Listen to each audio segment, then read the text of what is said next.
All right, y'all, what up? Mr. Cruz here with part two of our tutorial in the sequencer. All right, so when we left off, we talked about this stuff. We talked about metronome and tempo. This right here is a time signature. This means 4/4. This is 4 beats every 4 measures. So we're not going to touch this at all. When you kind of get into different time signatures, it starts to sound weird and it can kind of be confusing. So we're not going to touch this at all.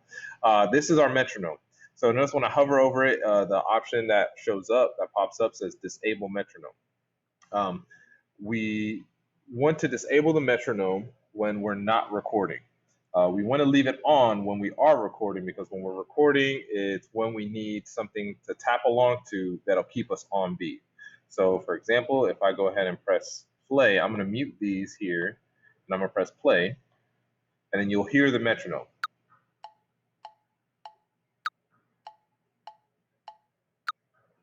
All right, so we hear that tap, that pop, pop, pop, pop.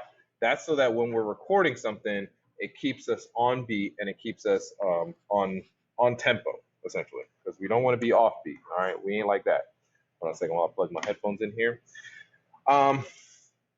So when we're listening back to something, we want to turn that off because we don't want to get this sound here, our metronome, confused with a sound that we're hearing in our actual project. And if we hit our down arrow here, this allows you to tap to find the tempo. So like, let's say if you had an idea of how fast you wanted a song to go, so like say if we beatbox, so we did, and if I tapped along to it, it would find that tempo for me. So if I go,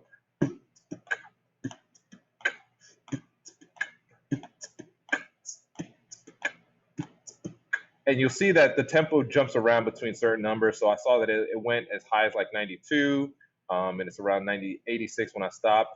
That's when you would just kind of press play and then mess around little by little. So you're only moving the BPM a little bit to find that right perfect tempo that you want to have it at. This allows you to change the sound of your tempo if you kind of find that one annoying, and also to raise the volume.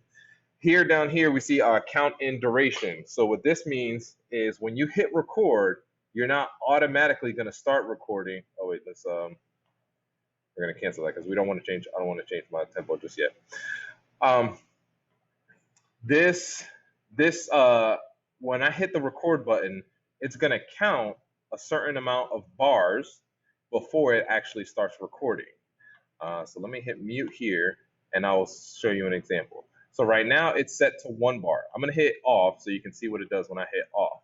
So when I hit record, boom, you saw how that line, my playhead, this is what this is called, the playhead, immediately started to move.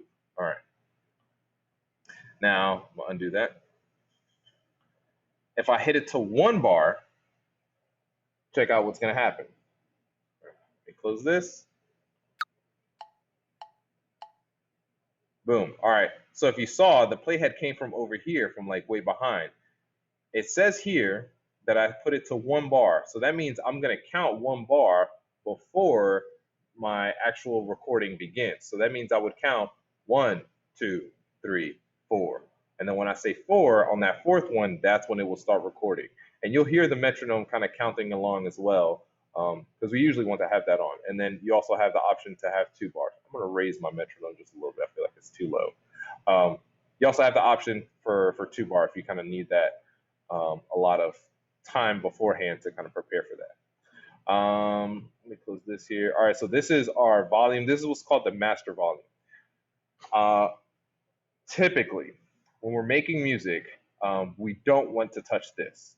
When we're trying to find, if we're listening to something or if we're creating something and we want that volume to be louder, don't touch this. Instead, turn the volume up on your actual computer or on your Chromebook. You want to just hit the volume to turn up, or turn up your headphones. But don't touch this, because this is automatically set to what is 0.0 dB.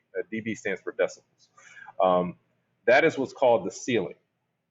Anytime we go above the ceiling, what we're going to get is something called distortion, and that kind of makes music sound bad, unless that's kind of like what you're trying to go for. If like you're an NBA young boy and like you want your stuff to sound bad on purpose, then that's what you would do, is you would turn this up and it would sound kind of mushy and nasty.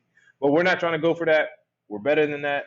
So we're not going to touch this. Instead, if we want to hear something more, we'll turn up the volumes here, or we'll turn up the volume on our actual laptops. Here, save. Make sure that you are saving your projects.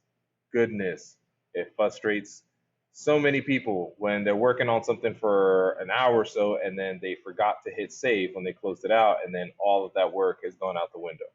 And publish is what we're going to be working on later on, but this is how you would export your project so that you can have it as a WAV file or an MP3 file that you can share with people, or you can kind of take it home. The last couple things that I want to show you here is this part right here, which is our tracks, and this stuff down here, which mainly this part, loops and collaborators. Collaborators we'll get into more, but I definitely want to show you loops. So here is our tracks, and these individual tracks is how we would control. It allows you to control some of the stuff that's going on with your region.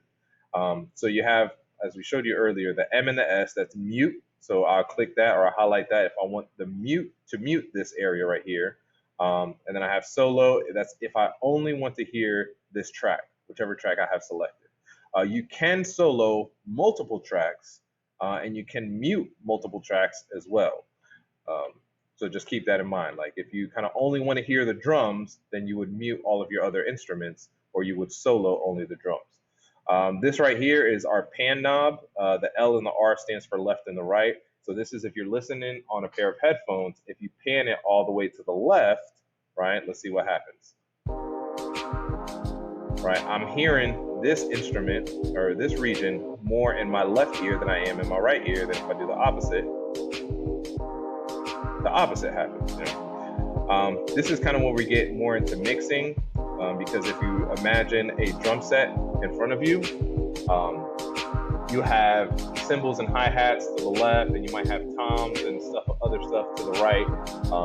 Usually, how I like to think of it is if a drummer plays an instrument or a percussion on the left side of his drum kit, I'm expecting to hear that on the left side of my ear more. Like it's going to hit my left ear harder or louder than it would my right. So that's kind of how I would pan certain instruments. But that's just kind of how we'll get into that a lot more later on. But that's just kind of planting that bug in your ear as far as like how pan knob works. And then we can freeze the track. I wouldn't worry about that because that's kind of when we get into a lot of more processor intensive stuff. You can rename the track. So this is Future Grunge. Let's say I wanted to rename it to, let's say, Drum Loop. So that way I can kind of better identify what that is. And then we have presets. So these presets are different effects.